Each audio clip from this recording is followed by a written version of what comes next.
Engage, Thrive community, and welcome back to another episode. Tonight we have an insightful episode on Think, Engage, Thrive as we sit down with cybersecurity expert and founder of Cyberhoot, Craig Taylor. We're going to delve into the crucial role of cybersecurity for businesses of all sizes in today's digital landscape. Let me tell you, I know that a lot of times when you say cybersecurity to people, they think big companies, enterprises, but as small as startups really need to understand it, because in today's day and age, things can happen to your website, things can happen to your payment processing. Things can happen that aren't exactly great for a startup. So don't think it's just for enterprises. And we've got a great expert here, and an entrepreneur and a founder of Cyberhoot, Craig Taylor. He's a 25-year cybersecurity veteran. He's a trusted resource. He's a pioneering figure in the cybersecurity industry. Really a wealth of knowledge, and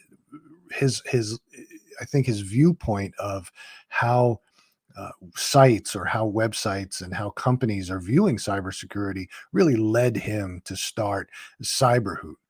And so it really bridges the gap between what enterprises need for top-notch cybersecurity and training and what regular sites need or what regular companies need. So he can do it all, right? He can do enterprises and he can do smaller sites. So I think it's going to be a great episode. And I think any entrepreneur, any business owner, anybody who's out there listening and paying attention will get something out of this and start to think, wow, I really have to button up my cybersecurity. I'll interject with a story about my own experience when Craig starts talking, because believe it or not, I was telling him about it. Believe it or not, when we were a small company, just as a startup, we had a problem. But I'll go into that later with Craig. But I'm going to bring him in now. So, Craig, welcome. And thanks, Phil. Yeah, good to have you. And again, you've got a wealth of experience in cybersecurity. We've had a couple of conversations, very intriguing, very interesting business, Cyberhoot. So why don't you go into a bit of your background, what motivated you to start and found Cyberhoot, and what really made you become sort of an entrepreneur? Because I'm sure you could just go to work for somebody today with your expertise and have a nice cushy job somewhere versus pounding the pavement for yourself, so to speak. Yeah, I appreciate that, Phil. So my journey to founding Cyberhoot is a long one, which I'll just summarize as follows. I got my start in cybersecurity about 25 years ago, and I was fresh out of college with a psychology degree, and I planned to become a teacher.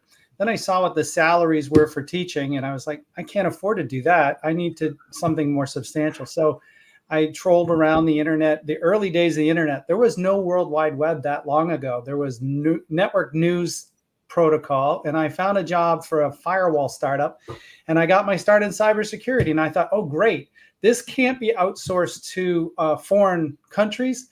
I think it's a good career. It marries my love of computers with my, desire to learn new things. The internet was brand new at the time, and so I got my start. Fast forward a bunch of years, I worked for Fortune 1000 companies like Computer Sciences Corporation, JP Morgan Chase, Vistaprint.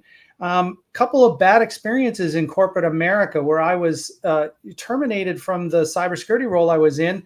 In one case, for no fault of my own, there was a breach at one of these companies I mentioned, and they hired me in competition with someone else for the role that I was in. And the day before I started, my boss left the firm. So I had no support from corporate. Long story short, you go through all those experiences, you learn a wealth of information in this. I was in the early days of the internet. We had a web hosting arena at Computer Sciences Corporation. We're doing cybersecurity and website hosting for DuPont and Bose and Citizens Bank and all these great companies. Lots of great experiences. But, I went 6 years without a raise. I went and had, all these different companies and growing the amount of work I had to do with fewer resources each year. So it was a real struggle, but it was a very educational experience. So it was a great exposure to what I needed to know. And what I learned was what enterprises were doing to solve this cyber threats, right? In the early days of the internet, there wasn't a lot of thought in the small mom and pop shops around cybersecurity. There still is a lack of that. But at the enterprise level, it was front and center. So we took that, we distilled it down, and I decided to found Cyberhoot because wanted to run my own life. I didn't want to be at the whims of corporate America. Read a book called Rich Dad, Poor Dad, and played these games with my children. There was a game called Cash Flow, teaches you about the rat race, and your job is to get out of this paycheck to paycheck through passive income. Cyberhoot was the vision of that. We could solve this great problem of a lack of cyber literacy across the small to medium-sized businesses where there was a gap, and do a great social good there, make money at it, and enjoy marrying remember I mentioned I wanted to teach people in the beginning. So it took my computer cybersecurity and my vision of teaching and melded them together. And that's the genesis of Cyberhoot. Yeah, that's a fantastic story. Yeah, it's amazing. Today, obviously, cybersecurity is a big deal. We've heard all these stories about having your there was just one on one of the casinos, right, where they were held hostage. Yeah. They got MGM and Caesar's Palace, both. Yeah. And so it's critical, I think, to start thinking about it as you build your business, to make sure that you have these protocols in place as you grow, because the bigger you get, the more exposed you can be. Mm-hmm. Absolutely true. It doesn't matter if you're a public organization, a town, a city, or a school district. Schools have been hard hit by ransomware over the last few years. You can do a search and you'll see dozens and dozens of school districts around the nation because they carry insurance, and the hackers know that they can get a ransomware payment out of a school. MGM paid, I think it was 40 million. Don't quote me on that because I don't have the exact number, but there's enough payouts that it's attracting more and more hackers. And you don't even have to write your own malware now. You don't have to know how to code a ransomware software. You can just hire hacking groups to write the software for you. They even have technical support for these things. Crazy. That's amazing. Technical support for hackers. That's pretty fundamentally flawed. It's scary. Wrong. Yeah, exactly. So explain a little bit about Cyberhoot. What is it? How would somebody use it? Why would they need it? What would they do with it? Cyberhoot teaches cyber literacy. That's the essence of what we do. And cyber literacy is a new term you may not have heard about. We're all familiar with computer literacy. You can work a keyboard and a mouse and write an email, but can you do it securely? And can you process the email that comes into your inbox? Can you log into sites securely with unique passwords that are stored in a password manager that are tied to multi-factor authentication? Most people are scratching their heads like, oh, he just said a lot of technical mumbo jumbo. I don't know what that is. That's cyber literacy. Cyberhoot just teaches you that. It's not complicated stuff, but no one's ever taken the time to educate our students, our graduates. You can graduate MIT, Harvard, any degree program and have zero cybersecurity literacy taught to you. But we all have to use a computer in almost every single job we have today. So it's almost something I would love to see change, is have it embedded in our school system at the youngest ages, teach people password hygiene and social engineering attacks, because people need to know this before they go out. But that's what Cyberhoot does. It does it through short videos sent once a month, quarterly phishing simulation. These are things that are required by industry legislative controls, by industry best practices, by cyber insurance requirements, and just best practices. My background in enterprise, we've been doing this for 20 years. I have a secure ID token, which is a multi-factor authenticator, 25 years ago to log into my systems. But it's kind of new to some small businesses. It shouldn't be. It's your get out of jail free when a password is exposed because the hacker doesn't have the second factor. So these are the things that we teach at Cyberhoot through very short, minimum essential training modules and assignments. And your employees will thank you because it protects them personally and professionally. And it really does reduce the risk of a breach or a costly event. It's funny. I read an article the other day, and I'm not a cybersecurity expert, but I am diligent about what I look at, what I don't look at, what I click on, what I don't click on, uh, texts, emails, things like that.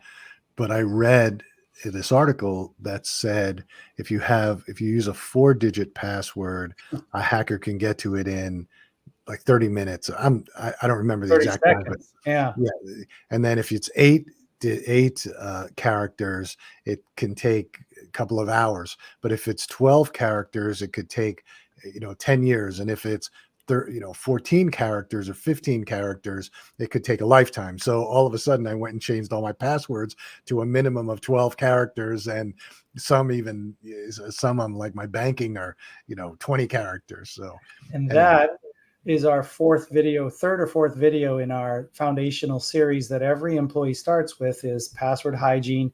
Then we move right into password managers. Did you know the average person has like 100 plus different password logins to sites, but they're probably only using 4 to 6 passwords across those 100 sites?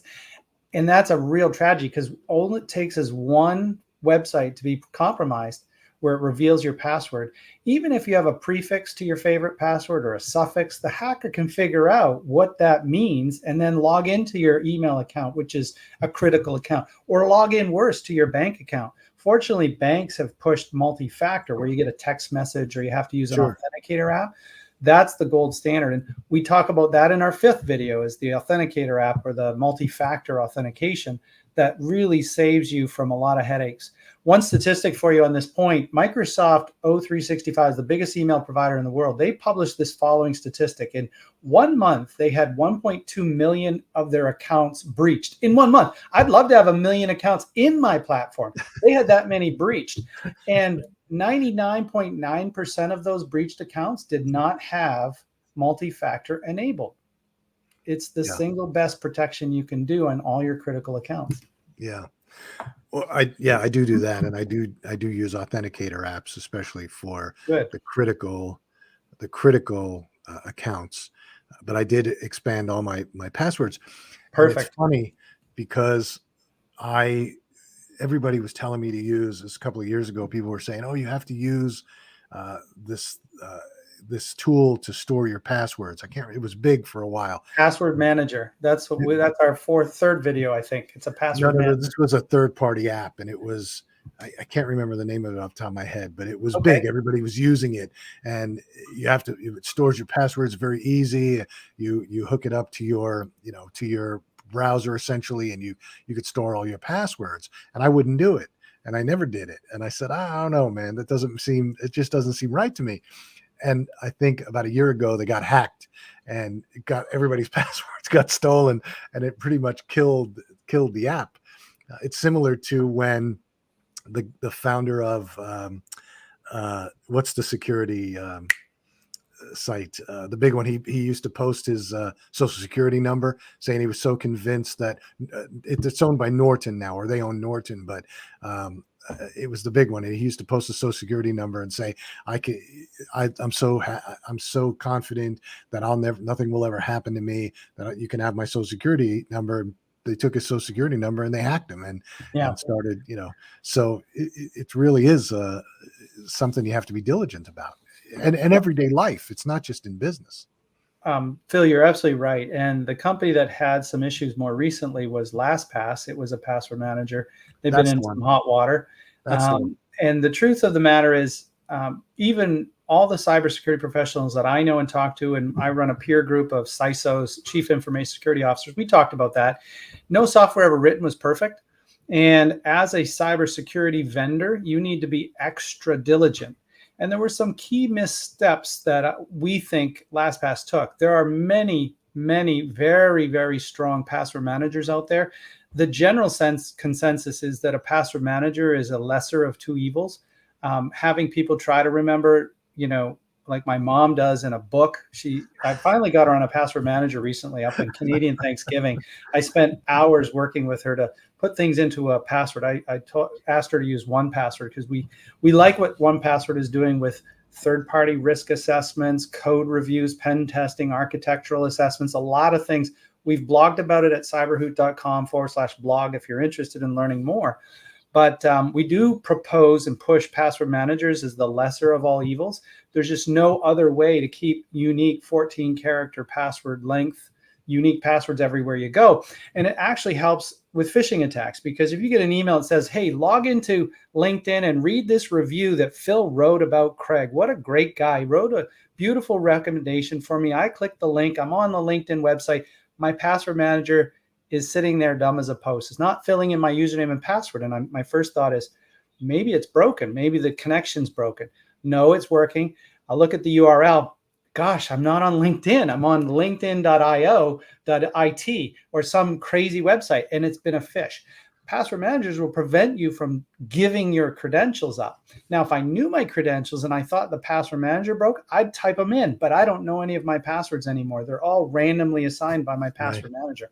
So I just wanted to make a point that, yes, a password manager is putting all your eggs in one basket, but it's better to have that basket with bubble wrap and, crash guards and rollover detection and everything else that you can think of to protect that data that's held inside, encryption, AES encryption, than to do what most people do, which is reuse their passwords everywhere they go, write them down in a notebook, put them on a file. In one of my people, I just did an audit and somebody had a spreadsheet called passwords on their desktop, and it's just terrible what people come up with, their ideas of how to do that safely and securely. It's just not right. The password manager is the lesser of all evils from what we can do today.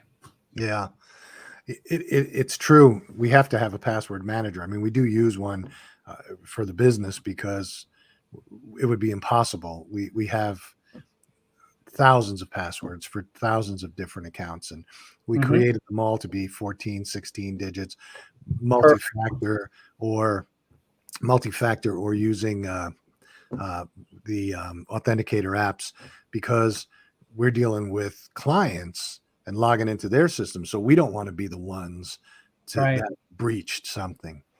But it is amazing to us how much phishing and spamware comes to us every day. So, for example, on social media, we use the business manager on Meta, and every day, for every single one of the accounts, and you can imagine we have all these accounts in there, we get these phishing emails that are made to look like Meta business, saying, oh, you're in violation of a trademark issue, you're in violation of this, you're in violation of that. Log into your account right here. Yep. I'm in the account. Why would I log in? So 100%. That's one of the foundational features that Cyberhoot has built, is a simulation to walk you through the 7 components of those phishing emails that you can look at to see if you're under attack, and teach you in real time. The whole industry sends these attack phishing emails just like that, and it measures what you already know. And the user often fails it because they're so busy and they're not paying attention, or they don't know what to look for. And so they're punished. It creates resentment from IT to the end user. So we reinvented that at Cyberhoot with an interactive simulation, which has little help me links that says, I don't know what I'm supposed to look for on a sender or a subject or a greeting or spelling or emotionality and urgency or links to outside parties or attachments. Those are the 7 components. If you know what to look for in those 7 places, you can be confident, efficient, and secure processing email. So many people have told me, Phil, I was anxious doing my email every day because they were testing us and I would fail every once in a blue moon and it was so painful. Now I have confidence. Thank you for teaching me what no one else taught me, so I can be efficient personally and professionally with email. Yeah. And that's what Cyberhoot does. Yeah. So let me ask you, I'm going to ask you a couple of questions. Well, not questions, but I'm going to give you a couple of sentences, and I want you to finish them. So the first one is, if I could go back and do one thing differently in my business, it would be to not hire salespeople before we had a product. So going back 9 years ago, we needed sales and we were developing cyber. We had all these great ideas, but we didn't have a sellable product. I mean, we had the very, very basic, and we were building it with one MSP, and the customers in it liked it, but it didn't compete with the rest of the world. We hired a salesperson, paid him a salary, said, go sell this. and he tried, and he was really diligent, and he kept us up to date about how many times meetings he had, and no one was biting. It just, we weren't ready. We didn't have a saleable product. We didn't have what you call product market fit. What we were selling or what we had built wasn't fitting the marketplace. So we had to keep inventing and innovating and building, and we've done that. But we hired that person, and unfortunately we had to terminate them, which is never good because it was a friend who was a salesperson. And then we hired another salesperson a few years later, and we still were on the cusp of good product market fit.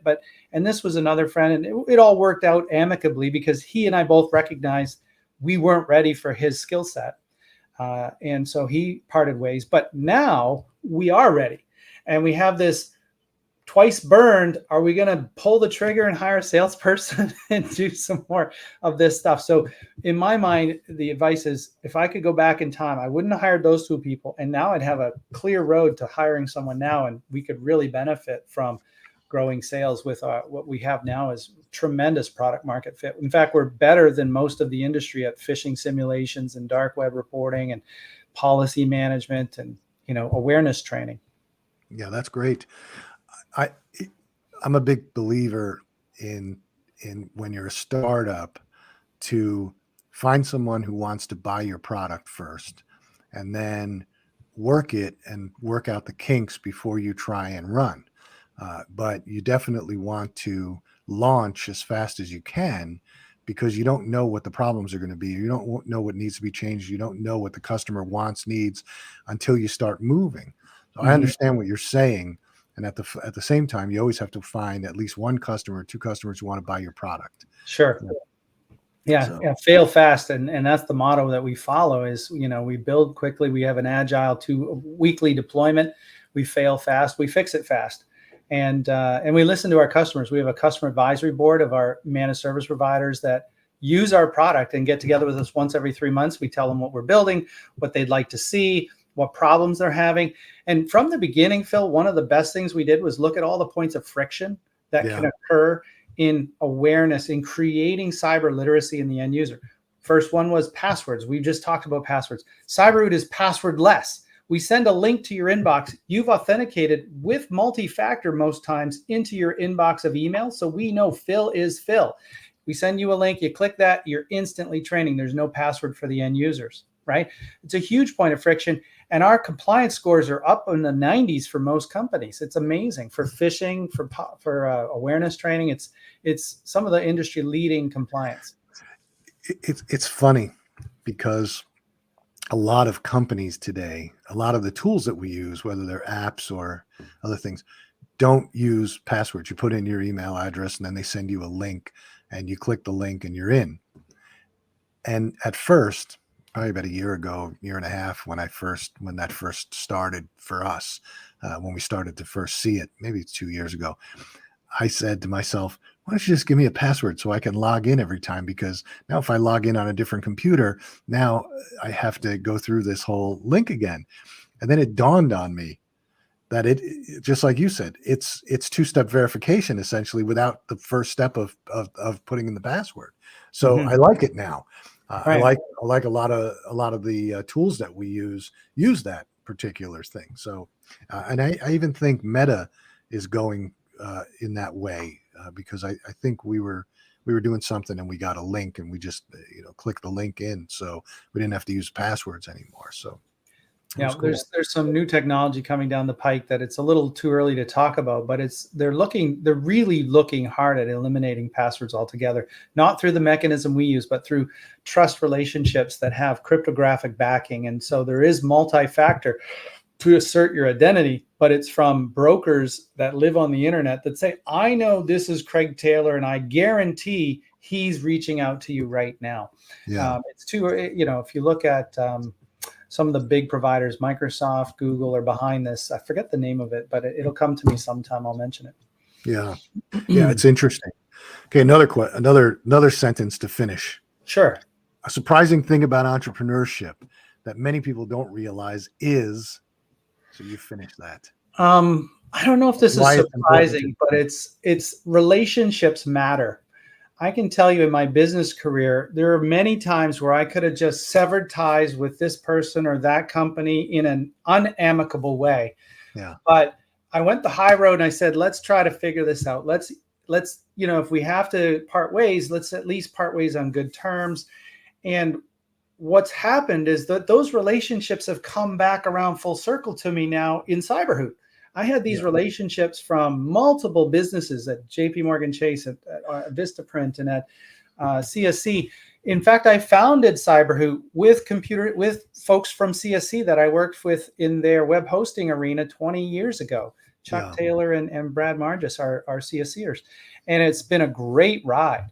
But relationships matter. And my dad taught me this. I'll talk about my dad maybe a little bit later, but win-win relationships. Too often we see in the news with the politics, it's a win-lose. We win, you lose. That's not how business operates. That's not how entrepreneurship operates. You always have to find the win-win. And if you look at our ratings on all over the different parts of the internet, from G2 to Gartner to everything, you'll see Reddit. We have a high rating scale because we're always taking the side of our MSPs and our customers, even to our own detriment. Like if they need, so just find those win-win situations. It'll pay dividends far beyond your dreams. Yeah, I agree with the relationships. People want to do business with people they like, they know, and they trust. And so relationships always matter. Yeah. Mm-hmm. It's great. So what's on the horizon now for Cyberhoot?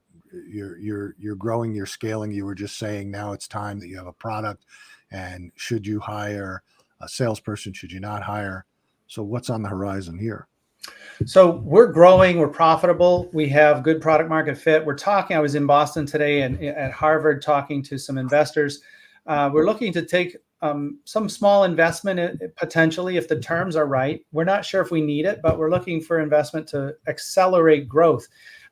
There's a lot of different places we need to be in terms of conferences that MSPs attend to bring our product to them.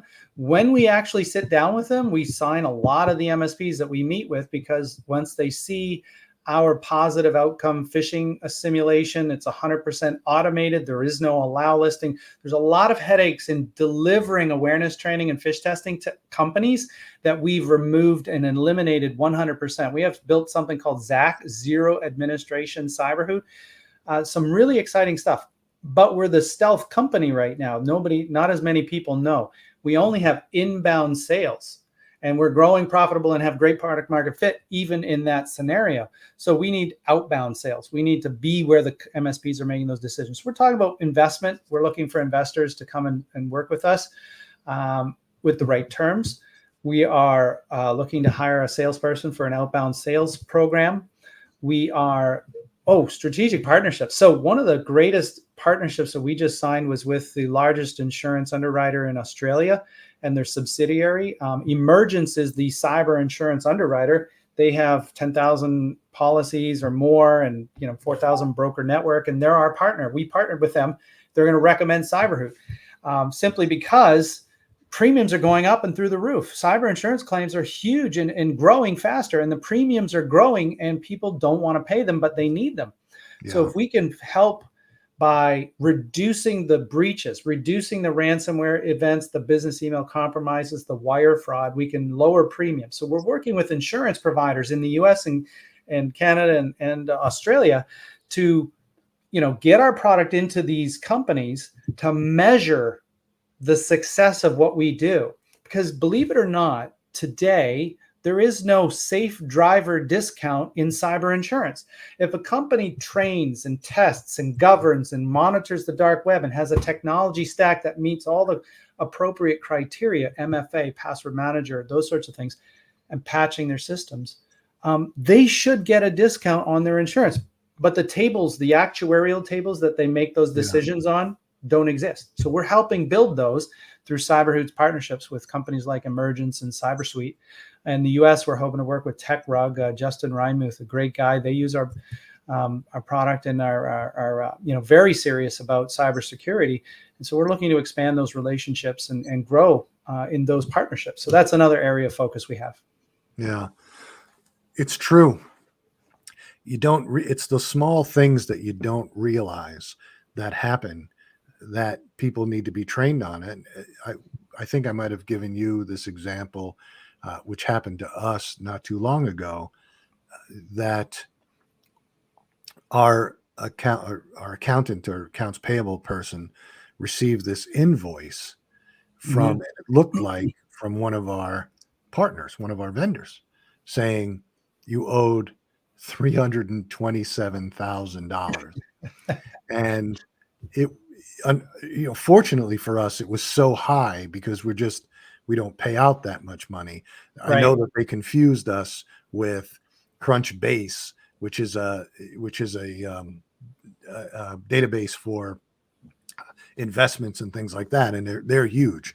They Right. probably they probably do see invoices like that, and that was the big red flag. But when we looked at it, it looked legitimate, but then you can see the link, and that was the only thing that stopped it. And then, but if it were a manageable number, 3,700, even $35,000, probably would have gotten paid, and Ooh, you yikes. know, it probably would have. And I had a friend who it happened to. They were using. They did have cybersecurity training. They did train people on phishing scams and spam and things like that. And they did get an invoice from what looked like a partner, and the person who had been trained on all this paid it, and they were out of luck. But luckily they had insurance. But it was, even with the training, it's amazing. I've done many investigations like that. One of the founding stories behind Cyberhoot was I was consulting right after being laid off from J.P. Morgan Chase, I think it was, at a local sports vendor, and there was an incident where a new HR person, wasn't a sports vendor, it was someone else, but an HR person was fresh out of college, got hired, wanted to be proactive, gung ho, and got an email from the president saying, "Hey, we want you to go out and buy $100 gift cards, 10 of them, and send them to me. Scratch the backs off and send them to me so I can email them right out to the employees I want to give these to. And if it goes over well, I'm going to probably ask you to do some more." Well, over the course of the next, I don't know, 2 weeks or 3 weeks, he collected this $26,000 in $100 gift cards that I keep with me to this day. This is one of the simple problems that we tried to solve at Cyberhoot, is just social engineering is rampant. You need to know how to tell if the president is emailing you. Every company we consult with, we set up a banner that says this email came from outside the organization. So if the president is asking you for gift cards and it came from outside the organization, ding, it's a Yeah, forgery. Don't do it. yeah, So that's one of the founding stories. But I've also done those business wire fraud situations. I had $100,000 wire that went gone forever. An executive had an outage on email one day, got mad at it. So he started forwarding all his email to Google, to his Gmail account. And a hacker broke into his Gmail account because there's no 2FA there, monitored for months what was coming on, inserted at the very perfect moment, said, "Hey, that wire you're about to send, we have, our bank is doing an audit, and now we have to move it to this account instead." So they dutifully sent it because it was actually from the email address of that executive, because they were inside his email.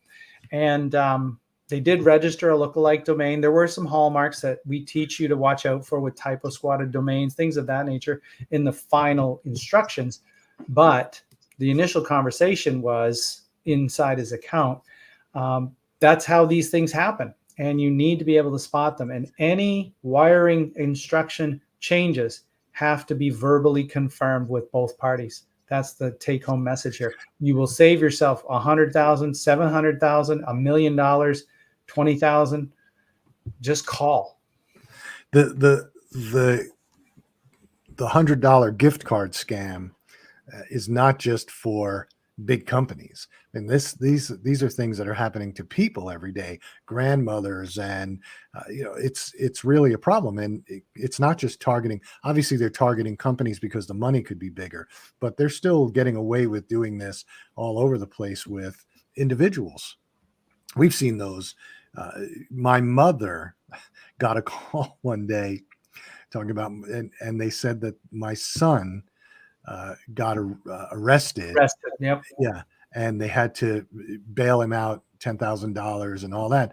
Mm. The only thing that stopped it was the fact that we were actually at my mother's house, my son and I. So she's looking, going, I don't understand this. And then I got on and I played it for a little while with them, but you know, it's just it's ridiculous what happens out there today. And you've seen the deep fakes Yeah, with you can make. I think in the examples that maybe some people are familiar with, there's Trump or Barack Obama saying things that are scripted on a computer, and they can do that with anyone. And now they're recording, especially our children who are on social media, recorded voices. They can grab small 10-second snippets yeah, and mirror that voice over the telephone to our parents yeah. and convince them that the boy or the daughter, granddaughter, grandson has been kidnapped, and they can ask questions and answer the questions in the voice of the child. So it's becoming even more sophisticated. It's the same old, social engineering attack. It's just much more sophisticated than it once was. That AI tool, that voice recognition AI tool, is useful in a lot of ways for books. I have a friend who's starting a new company where you can write your own, you can create your own book. It's geared towards kids, and you can mirror your mom's voice. And in those cases, that AI tool is very useful. But when used in the wrong hands, you're 100% correct.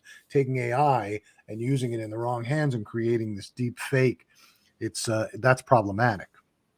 Very much so. Yeah. And I was telling you before, and I said this because my whole point is with this, cybersecurity is not just for enterprise companies, it's for small growing companies. And I told you about when we were in the razor business and we had a website, and it was early stages. We were probably maybe doing 2 million, 2.5 million a year in Mhm. sales. But one day we walked in and our site wasn't ours anymore. Somebody had taken it over, and they got in through the back door through um, an open API key or whatever, and they were able to take it over because our developer had left the back door open, so to speak. Mhm. And so it didn't turn out bad for us, only because we actually had control over the server and doing some other things, and we were able to get it back within a few hours. But it was a scary few hours because we Mhm. thought, oh my God, we're gonna have to pay hundreds of thousands of dollars to get this back. So yeah, so it's not just for Happens all enterprise. the time. No, it's for every company. And cyber, really, one of the points of friction we took out of the equation was the affordability. So we're a very financially equitable solution for a lot of small to medium-sized businesses. It's not going to break the bank. In fact, we wrote an ROI article at cyberhoot.com in our blog two weeks ago. And the return on investment for a mid-sized company, say with 500 employees, is 3,000 to 7,000% for one breach versus adopting the training and hopefully avoiding that breach. So, and for small businesses, it could be, 2,000%, 1,000%, because the numbers are smaller. The cost of a breach is smaller for the smaller companies. My dog has come down into my office, and my dog is sitting here going back and forth trying to get my attention. I I love usually it. keep the Mine does dog that too. closed. I usually keep the door closed, but somehow she got in. So she's I heard the tinkle of her collar, so I know that's what it is. That's yeah. right. So she's been trying to get my attention. So I'm expecting her to bark at any minute. But That's great. usually I keep it locked. But she's a very resourceful dog, and she can open up doors.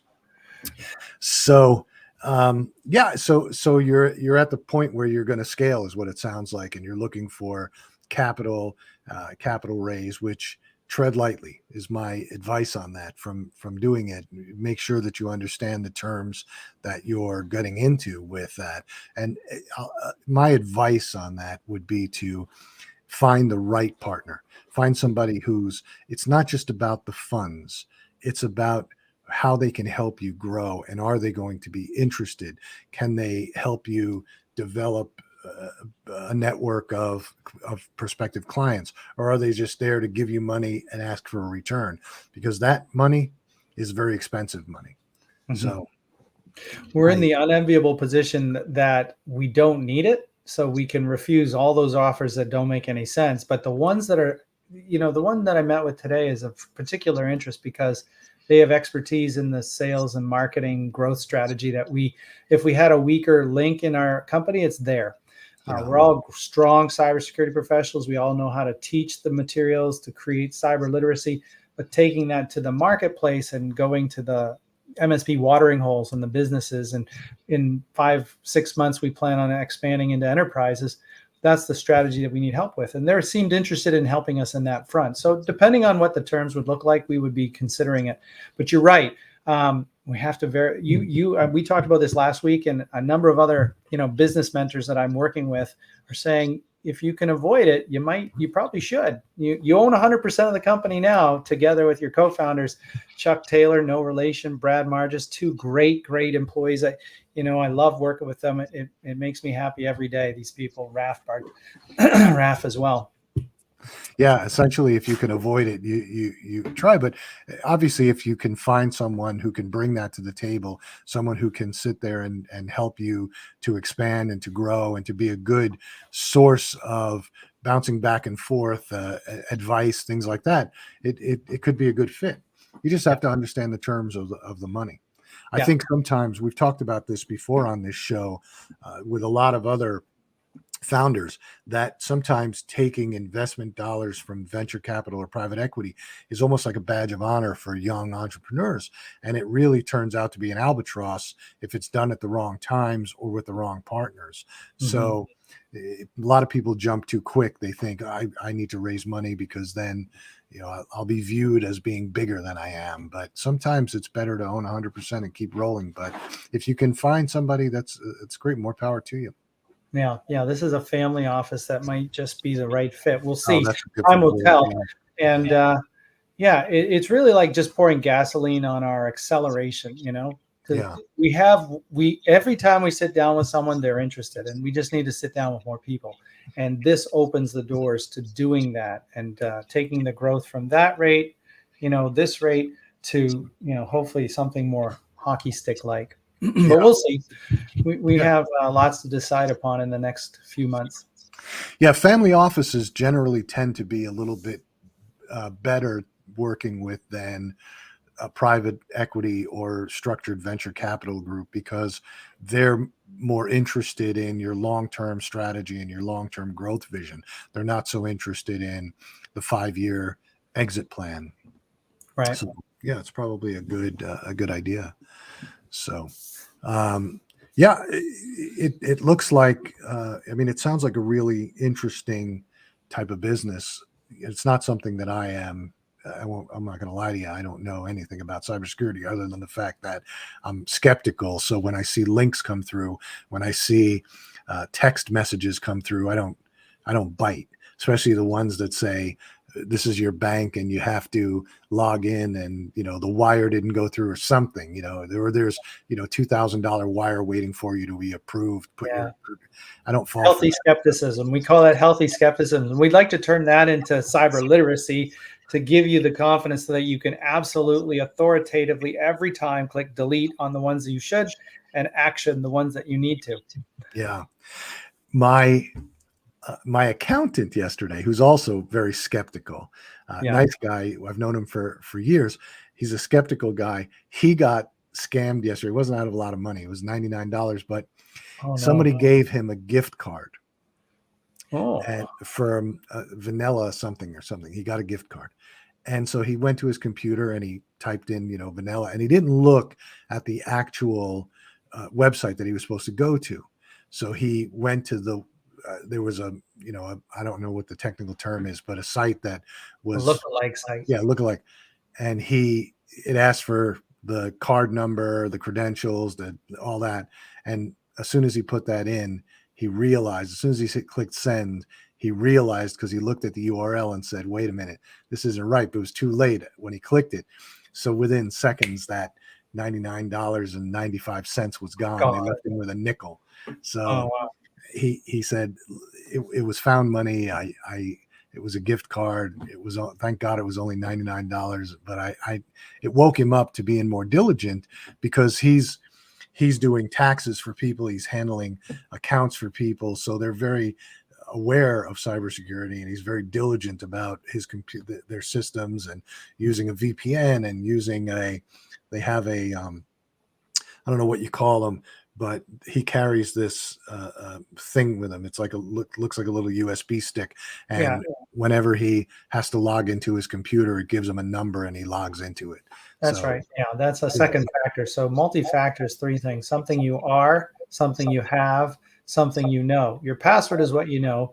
The little key fob is something you have. Something you are would be a facial ID, a thumbprint, a voice print. But that's what he's using. He's doing MFA to get to his critical files. That's good. Yeah. So I thought it was interesting that even those that are diligent can get scammed. So yeah. That story about my logging into a LinkedIn report was a true story, I'm embarrassed to say. A few years back. I was saved by my technology, though. Yeah.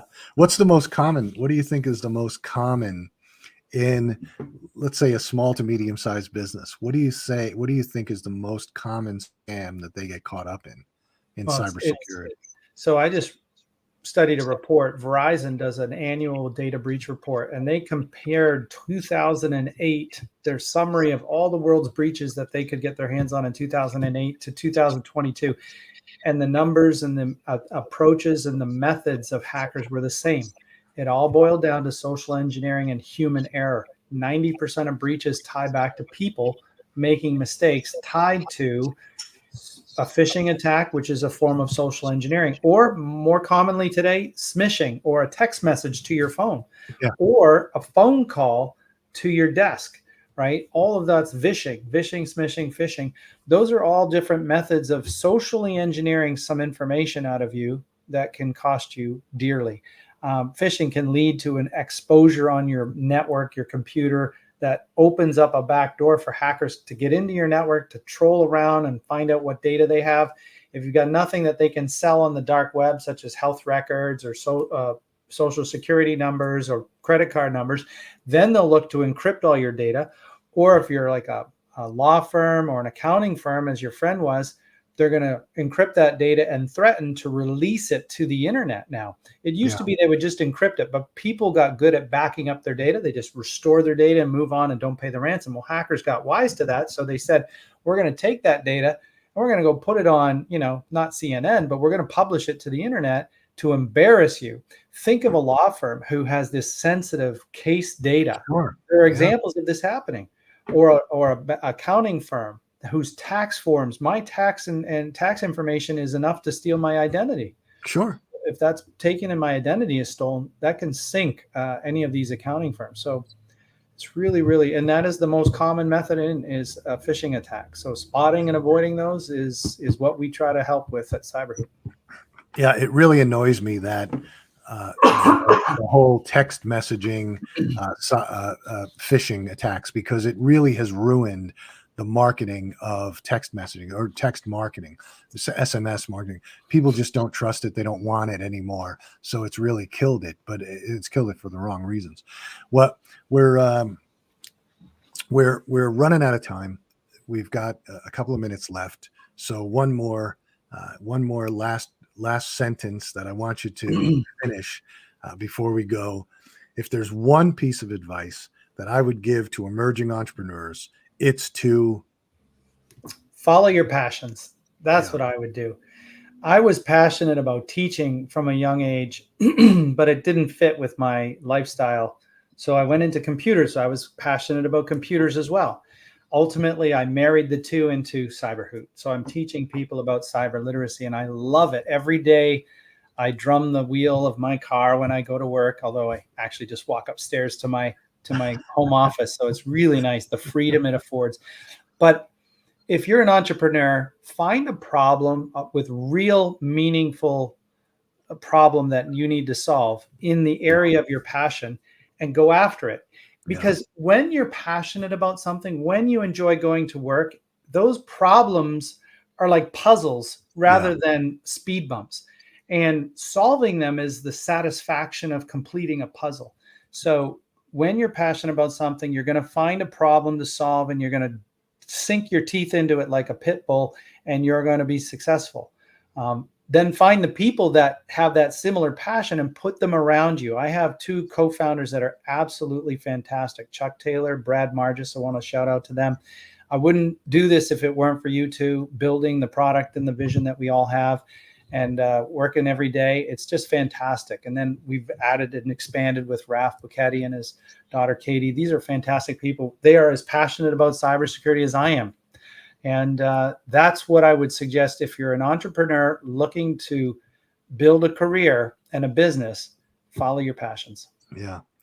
Yeah, that's great advice. I think that sometimes entrepreneurs go out looking for a business and they start thinking about, well, would this be a good business versus, and they generally tend to struggle because it's not really something that they're passionate about. But when you get an entrepreneur who's passionate about their business, they'll just continue to push and push and push until they're successful. So I agree with you 100% there.